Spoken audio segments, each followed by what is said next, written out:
Bureau says more than 30% of workers have at least access to a 401k.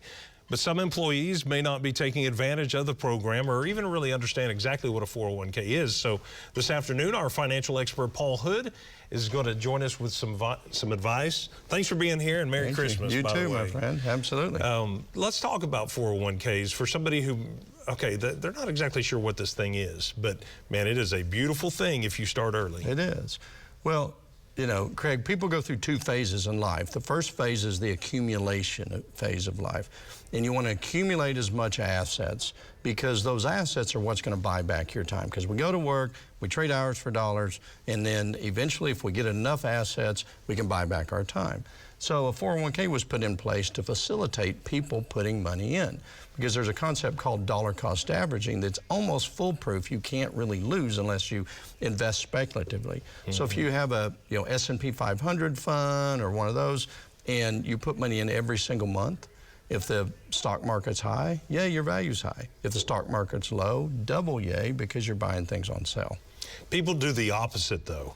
Sometimes when the market's low, they're like, oh, I got to get out of this thing. And then when the market's high, they want to get in. But it's like being on a roller coaster. The only person that gets hurt is the person that jumps off in the middle of the roller coaster. Yeah, it's crazy. You know, people can think of, I want to buy a car, and the prices of cars are low, so I want to buy it now. But when it comes to investments, they just lose their mind. They just freak out.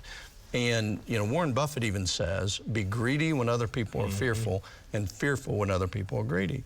The key with a 401k is set it and forget it. It's actually, a lot of people call it the automatic millionaire plan, by you just buy in every month. Because here's the principle. If I buy one share of stock for $100, 30 days later, that stock's worth 50. So it's gone down half. Well, the problem, Craig, is just to break even, 100 to 50 is 50%, 50 to 100 is 100%.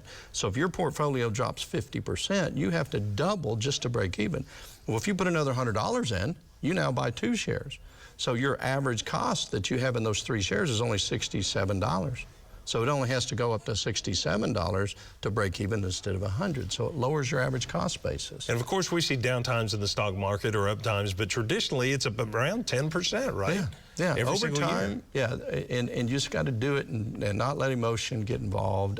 They've got some great things in 401ks now that are called age-banded funds, because people also are fearful, do I put it in the bond fund, do I put it in the growth fund? Or the age-banded funds will say, 2040, blah, blah, blah fund. Well, that means you're going to retire approximately in 2040, so 14 years.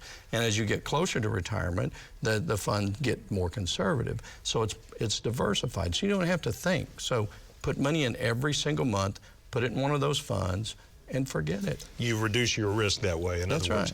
And there are tax benefits by contributing. It lowers your taxable income, too. It does, yeah. So if you put $500 a month into a 401k, into the after-tax part of it, then your paycheck is going to go down by about $400. So it's literally the government is putting money in for you because you don't have to pay them. And the theory is, Craig, you can pay the government $100 today, or you can pay them 20 years from now and keep the earnings on that $100 for that 20 years. So doing pre-tax is really the best way to go. There's Roth sides to those. You can put a little bit in the Roth. But man, use that pre-tax money and throw it in there and keep Uncle Sam's money as long as you can. Yeah, absolutely. Paul, thank you very much. Great job. Got your granddaughter here with you? Yeah, Miss Everly. All right, all right. Well, you have a great Christmas. Have a very merry one. You too, and your family.